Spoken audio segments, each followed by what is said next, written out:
tegelikult see, et kõik need Kuressaare varasemad kohtumised Viimsiga, ma pean silmas neid karikamänge, on tegelikult olnud ka sarnased, et penaltipunkti juurde ja tuleb sealt ka jätkulöök, aga see nüüd väravelikult kontrolli alla võetud. Demidov läheb kastilöögi koht, on olemas madal löök, aga saab reageerib hästi.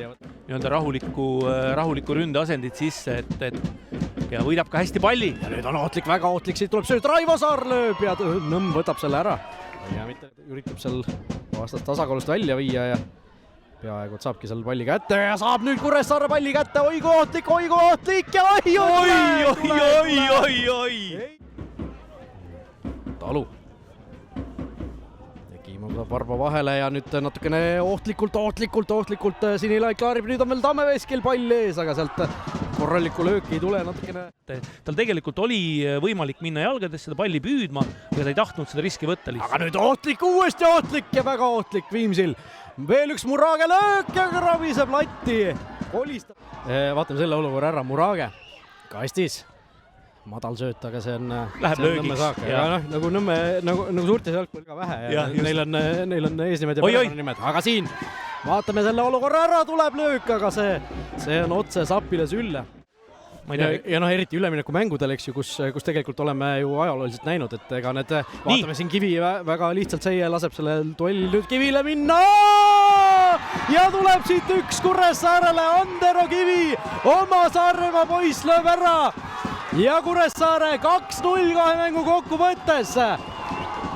Ja nii lihtsalt tuli see nüüd ja jooksevad juba mõned fännid ka.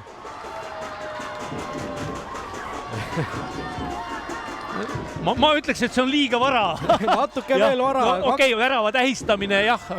2-0 kahe mängu kokku võttes, siin on kollased ja sinised tossupommid siis juba välja otsitud, käima pandud. Aga see ikkagi näitab ka seda, kui see on see suhtumine mängu, mida ma siin paar korda täna olen maininud. Leivategija pikendab ja seal on päris ootlikult ja nii ootlikult lausa, et Andero Kivi lööb siit teise. Ja siin läheb juba särk seljast.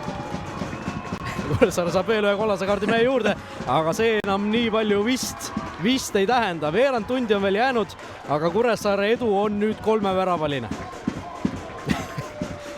Siin peaasi, et nüüd meest ära ei vigasta. No nii, ja tundub, et Janovic sai praegu aru, et Kivi on särgi ära võtnud, sest et ta on sama kollane kui koos särgiga, jah. Ja algus tundus justki, et võtab nagu teeb mingisuguse žesti ka selle särgiga. Ja tuleb sealt kaitsetest tagasi. Veel üks võimalus, Murage lööb, aga üle värava. Oskar Mägi. Madal sööt, sealt tuleb esimesse posti. Meeste tagant, jah. Nad ei ole loobunud ju, nad üritavad. 70 Joonas Vahermägi. Tuleb siit pall nüüd Nõmm. Hästi leiab hea sööduga Vaherna löögikoht korral ja olemas. Vahe esimesse posti, aga seal on Nõmm väga selgelt valve. Töötles pall. Janovic lõpetab selle asja kohe ära ja lõpetabki. Just nii. Jalgpallihooaeg 2025 Eesti klubi jalgpallis. Selle vilega saab ametlikult läbi. Viimsi võidab täna Kuressaaret Andero Kivi väravatest 2-0 ja kahe mängu kokkuvõttes 3-0 ja kindlustab siis enda kohta Premium liigas järgmiseks hooajaks. Viimsi 3. aastat järjest esiliigast pääseb küll ülemineku mängudele, aga peab seal vastase paremust tunnistama. Nii, Sander Post, Kuressaare peatreener, võit ülemineku mängudel. Ma küsin võib-olla esiteks kõige klassikalisema spordireporteri küsimuse, mis tunne on? Tunne on hea, et eks ülemineku mängud panid meie võistkonna tugevalt proovile, et hooaja viimane mäng ei õnnestunud nii, nagu me tahtsime. Tuli uuesti kokku võtta, 3 nädalat treenida, mängijad näitasid ideaalset iseloomu, treeningud toimusid väga hästi ja kõik pingutasid ja Viimsil ei olnud võimalust meie vastu. Mis lõpuks siis määravaks sai? Eelmine mäng 1-0, täna oli ka väga kõva pusimine kuni selleni, kuni Andero Kivi siis seal 7 minutiga need 2 tükki ära lõi. Me ei löönud oma moment ära, et ma ei mäleta, et Viimsil oleks 2 mängu jooksul olnud üks hea moment meie vastu. Et meil olid selgelt rohkem neid, kaitses hoidsime nulli, et taga nulli eeldab, et suur tõenäosus on mäng võita. Andero Kivi kohta ka paar sõna, esimest mängust jäi kõrvale täna, heastas nii-öelda selle oma keelu all olemise täielikult ära. Ja müts maha tema ees, et ta oli haige ka veel see nädal 3 päeva, et pooltõbisena mängis, aga suurepärane, ma arvan, kõik tegid head tööd. Mis on esimene koht, kus sa täna hooaja lõpetamise järel lähed? Mis on esimene asi, mis sa teha saad nüüd? Riiesturuumi siis praami peale, siis vaatame edasi. Olgu, aitäh sulle. Sooper Viimsi abitreener Andres, 3 aastat, 3 kaotust ikkagi ülemineku mängudel. Räägi tänase mängu kohta, mis täna määravaks sai?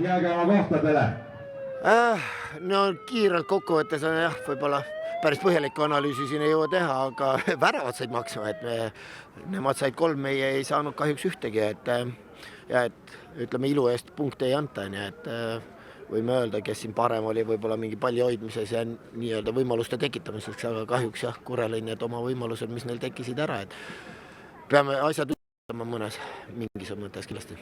Viimselt täna 15 peallööki, Kurel oli vist 5, eks ju, nurgalöögid 10-1, kõik oli just ka teie kasuks, esimene mäng ka. Statistiliselt oli väga mitmetes näitestest teie kasuks, aga kas oli lihtsalt see rünnakute nii-öelda iile täpi panemine?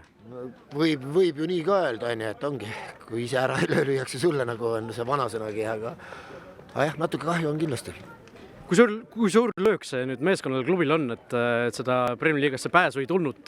3 aastat olete justkui lähedal olnud, eelmine aasta veel eriti lähedal oli lisaajal see ja ikka see pettumus, ikka see vana tunne. Muidugi pettumus on kindlasti suur, aga et jah, midagi suurt siin öelda mul ei ole, et mis nüüd edasi ja et eks hooaeg on nüüd läbi, pikaks ta venis ja lahingu me andsime, aga praegu siis seekord nii.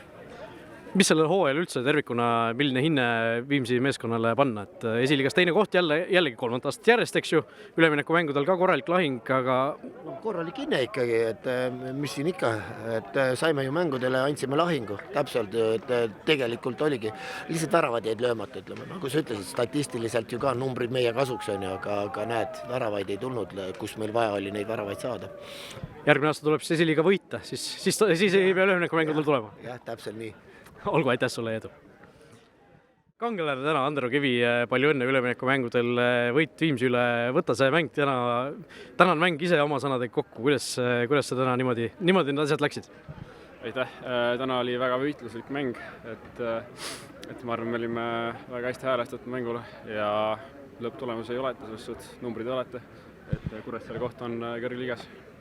2 väravat, võta need ka, räägi need ka läbi, esimene oli seal kõigepealt hästi tegid seal keskkaitsele ära ja siis natuke õnnega pooleks vist jäi see pall ette. See Audi olukord siis? See esimene oli? No see tuli Audist ja siis see tuli päris kiiresti, et pidin kiiresti reageerima, et palli ette osakuga lükkasin ära ilusti. Ja teine värav oli ka see palli lahtiseks ja siis seal tuli lihtsalt ära koksata see pall. Et nii lihtne see ongi. Mida see meeskonnale ja sinule endal tähendab nüüd, et Kuressaare ikkagi Premier League'is jätkata saab? No ikkagi väga suur kergendus on, et nagu ma mainisin, Kuressaare koht on kõrgliigas, et väga-väga hea meel ja nüüd saame tähistada, et väga raske hooaeg oli ja et nüüd saame puhata. Vahepeal läks seal päris füüsiliseks ka, teil oli sinul endal oli seal keskkaitsetega kõvasti madistamist ja ütlemist, et mis need sõnumid ja asjad olid, kus need asjad alguse said? Ei, ma tean, Allastit natuke tean ka selles suhtes, et meil läks natuke tuliseks seal ja ma ei tea täpselt, mis see probleem oli, aga mängu siseselt midagi juhtus seal, aga midagi hullu ei olnud selles suhtes, et ma arvan, et pikka viha ei pea üksteisega, et oleme me endist tiimikaaslased ja teame üksteist natuke. Olgu, aitäh sulle, ma lasen su tähistama veel kord ja palju õnne.